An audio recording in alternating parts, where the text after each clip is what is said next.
مسلمین کے اراکین بلدیہ کریم نگر کے صدر جناب احمد صاحب، وہ سابقہ ڈپٹی میئر جناب عباس سمیع صاحب، حافظ یوسف صاحب، سندیکیٹ کے میرے مجلس اتحاد المسلمین کے ذمہ داران و صدر، معزز حاضرین اکرام، میرے غیور نوجوان ساتھیوں، میرے سردار ماں اور بہنوں،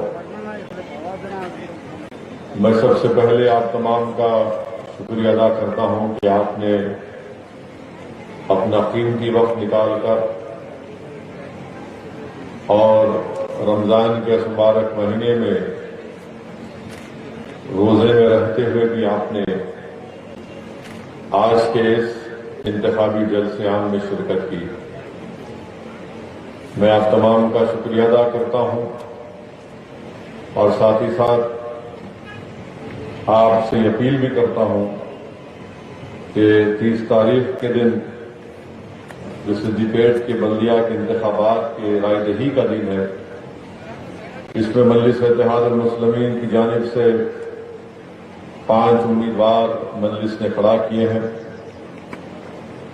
وارڈ نمبر 19 سے جناب جکولا کرشنا صاحب، وارڈ نمبر 20 سے شیخ عبود صاحب، وارڈ نمبر 29 سے عبدال نصیر ارشد صاحب، وارڈ نمبر 30 سے محترمہ سبیہ سلطانہ صاحبہ، وارڈ نمبر 21 سے محترمہ ریحانہ عبدالی مصطفیٰ صاحبہ۔ یہ مجلس اتحاد المسلمین کے امیدوار ہیں۔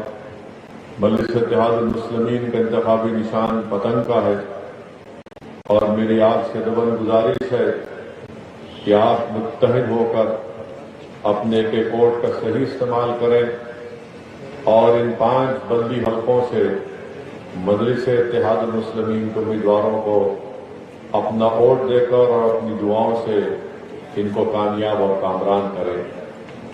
میرے عزیز دوستوں اور بزرگوں،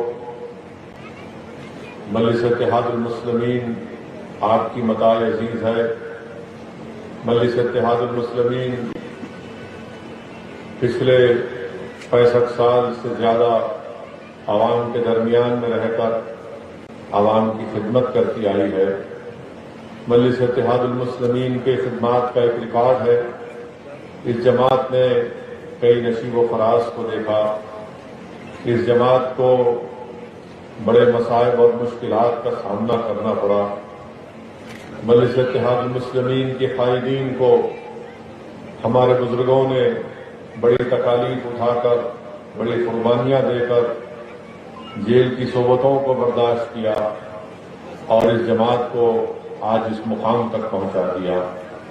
میرے عزیز دوستوں اور بزرگوں، وطن عزیز کے حالات سے آپ تمام باخبر اور ان کو جانتے بھی ہیں کہ کس طریقے سے ہمارے وطن عزیز میں خاص طور سے اقلیتوں کو، ان کی آواز کو دبانے کی کوشش کی جا رہی ہے، ان کے خلاف نفرت پھیلانے کی کوشش کی جا رہی ہے، اور ایسے دور میں بہت ضروری ہے کہ آپ اپنی ایک سیاسی آواز کو مضبوط کریں۔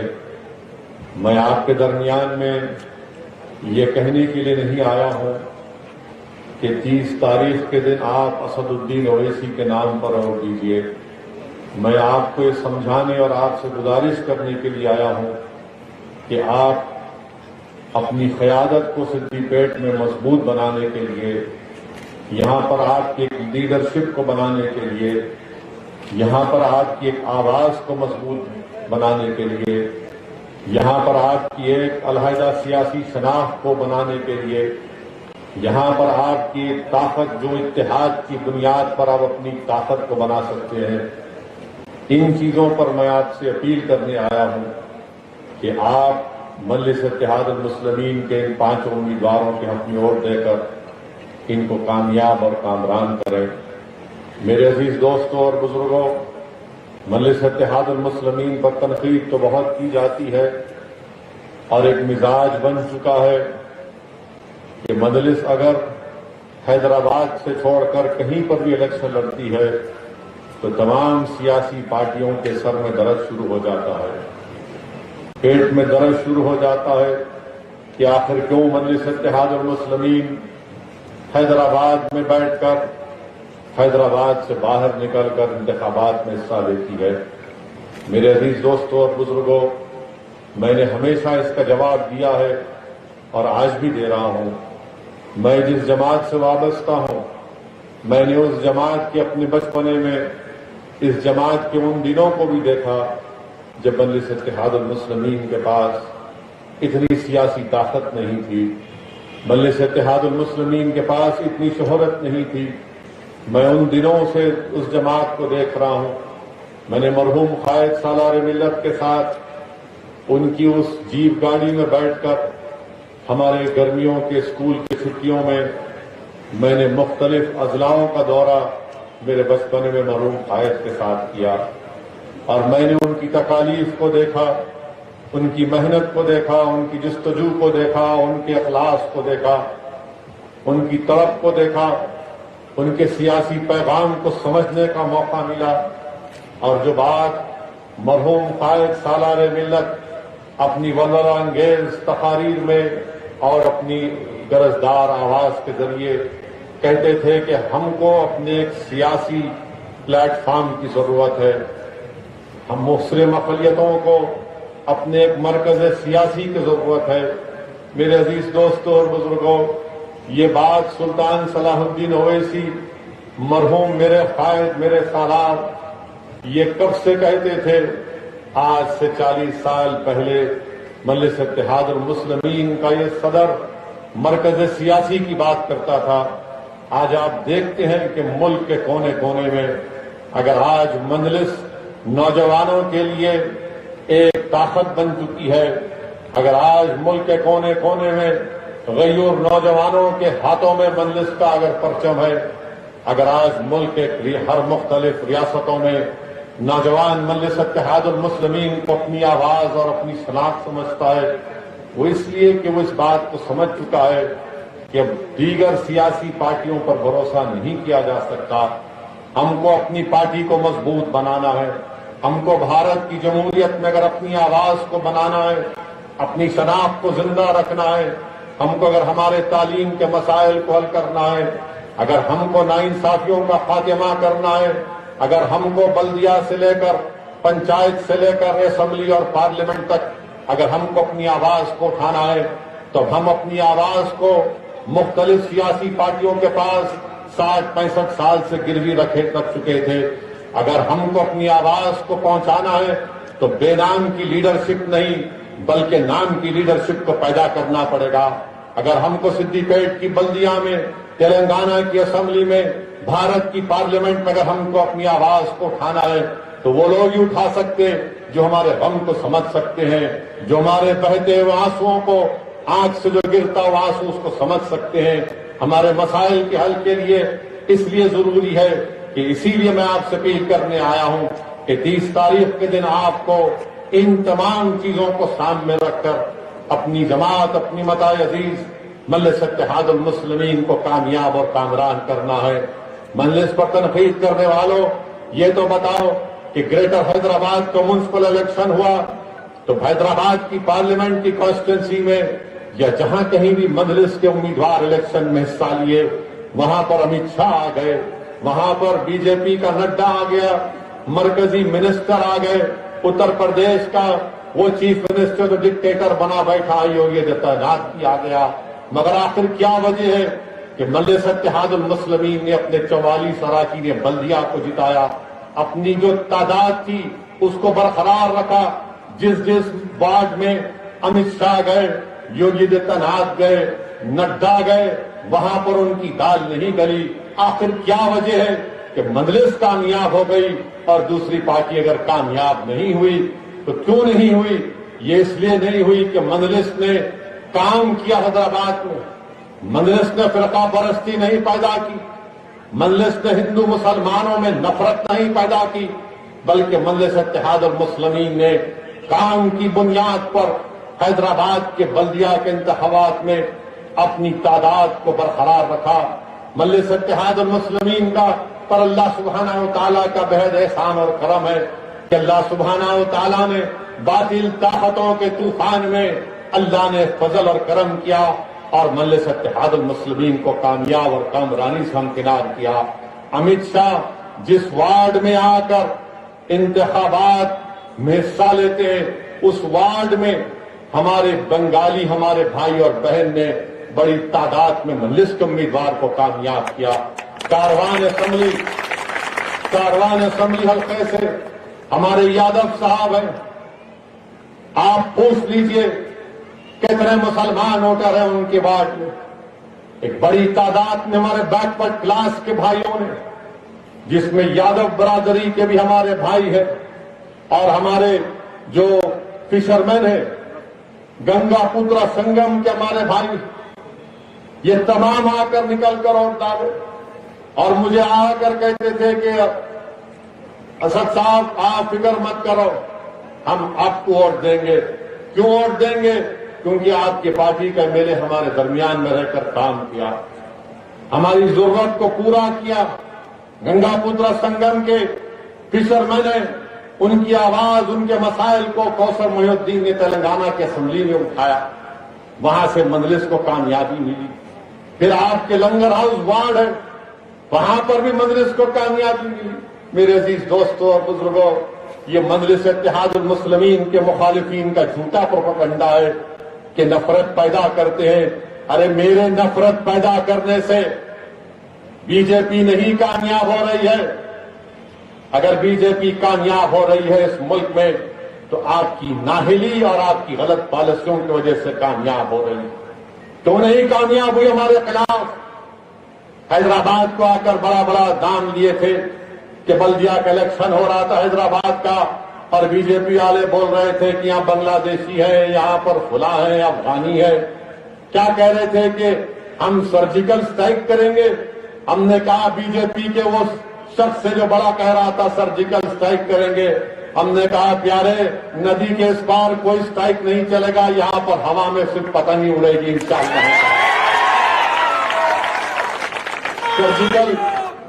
سرجیکل اسٹرائک کریں گے؟ کیا پرانا شہر کا علاقہ کوئی بارڈر کا علاقہ ہے؟ وہاں بارڈر میں نہیں گئے، چین اندر گھس کے آج بھی بیٹھا ہوا ہے گوگرا ہائٹس میں، چین آج بھی گھسا ہوا ہے، مگر یہ پیاروں کو ہمت نہیں ہوتی وہاں جانے کے لیے۔ وہاں جاؤ نا، چڈی پہن کے پینٹ پہن رہے لٹ لے کے جاؤ، وہاں سرجیکل اسٹرائک کرو۔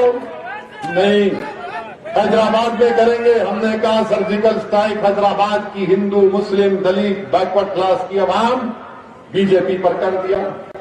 اب دوسرے مجلس کے مخالفین جو ہے، یہ کیسا ہوا؟ آپ جیت گئے ہم نہیں جیتے، تو ہم بولے بھائی تم کو ہنر نہیں آتا کام کرنے کا تو میں کیا کروں؟ اگر آپ یہ سمجھتے ہیں کہ مجلس صرف نفرت یا جذبات کی سیاست پر الیکشن جیتتی، جھوٹ ہے۔ ہم کام کی بنیاد پر الیکشن جیتتے ہیں۔ لاک ڈاؤن ہوا، بتائیے آپ حیدرآباد یا کہیں پر بھی لاک ڈاؤن میں اگر کوئی نظر آ رہا تھا تو مجلس کے ذمہ داران نظر آ رہے تھے، لوگ پریشان تھے تو مجلس نظر آ رہی تھی۔ آج سے 2 یا 3 دن پہلے یہی سدھی پیٹ کے ایک نوجوان نے مجھے فون کیا کہ صاحب میرے گاندھی ہسپتال میں مجھے ایڈمیشن کرانا ہے۔ ان کو پوچھئے، میں نام تک بھی نہیں جانتا، صرف جانتا ہوں کہ اس شخص نے فون کیا تھا، گاندھی ہسپتال کے ڈاکٹر کو کانفرنس کال کر لیا، رات میں کچھ 11:30 12 بج رہے تھے، اور ڈاکٹر نے کہا کہ سر صاحب ضرور ایڈمٹ کریں گے گاندھی ہاسپٹل میں، مگر آپ ان کو بولیے کہ ایمبولینس میں تھوڑا آکسیجن رکھ کر لے کر آئیے، 1-2-3 گھنٹے لگیں گے۔ میں نے کہا ٹھیک ہے، سدھی پیٹ سے آنے کے لیے پہنچنے تک 2-2.5 گھنٹے لگیں گے۔ میرے عزیز دوستو، یہ کام کرنے کا جذبہ ہم کو ہمارے قائد سالار محترم نے سکھایا ہے۔ یقیناً تقریر کرتے ہیں، یقیناً جذباتی تقریر کرتے اور کرتے رہیں گے، کیونکہ اللہ نے مجھے جذبات دیے ہیں۔ میں کوئی مردہ لاش کی طرح کھڑے ہو کر تقریر نہیں کر سکتا۔ میں زندہ ہوں تو جب زندوں کی نمائندگی کرتا ہوں تو زندگی کی بات کرنا پڑے گا، مرنے والوں کی یا مردوں کی بات میں نہیں کر سکتا۔ میں زندوں کے درمیان میں کھڑے ہو کر کہہ رہا ہوں کہ 30 تاریخ کو مجلس کو ووٹ دو. میں زندوں کی بستی میں کھڑے ہو کر آپ سے اپیل کر رہا ہوں. میرے عزیز دوستوں اور بزرگوں، آپ کو اپنی آواز کو مضبوط کرنا ہے. اگر بہار میں مجلس کے 5 MLA جیت سکتے ہیں تو کیا سدی پیٹ میں مجلس کے 5 رکن بلدیات آپ نہیں جتا پائیں گے؟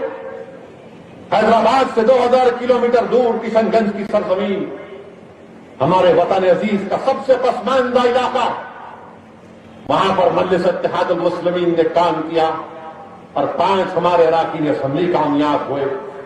مجلس کے مخالفین مجھ پر تانا مارتے تھے، تم سب جگہ جاتے، گجرات کیوں نہیں جاتے؟ گجرات جانے ڈر ہوتا کیا؟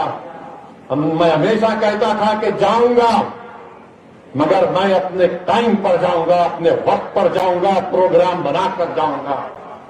گجرات کی سرزمین پر گئے، احمد آباد میں الیکشن لڑا، 6 اراکین بلدیہ احمد آباد میں کامیاب ہوئے. آپ یہاں پر 5 کو نہیں کر سکتے.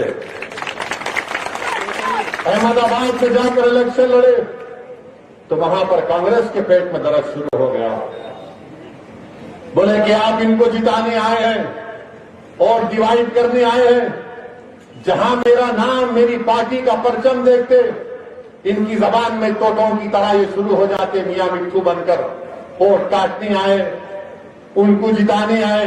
ارے میں الیکشن جب مجلس لڑتی ہے، نہ ہم کسی کو جتانے کے لیے لڑتے ہیں نہ کسی کو ہرانے کے لیے لڑتے ہیں. ہم الیکشن لڑتے ہیں تو خود کو کامیاب کرنے کے لیے الیکشن لڑتے ہیں. احمد آباد میں جیتے، گودرا میں مجلس میں 8 امیدوار کھڑا کیے. وہ گودرا 2002 میں انسانیت کا قتل عام گجرات کی سرزمین پر ہوا تھا. اس گودرا میں ہم نے الیکشن لڑا، 7 اراکین بلدیہ کامیاب ہوئے. اور کیا ہوا؟ 7 جیتنے کے بعد الیکشن تمام. مجلس کے مخالفین بول رہے تھے کہ بی ٹیم ووٹ کاٹ رہے ہیں. ہم الیکشن جیتے. اور جیتنے کے بعد کیا کیا مجلس نے؟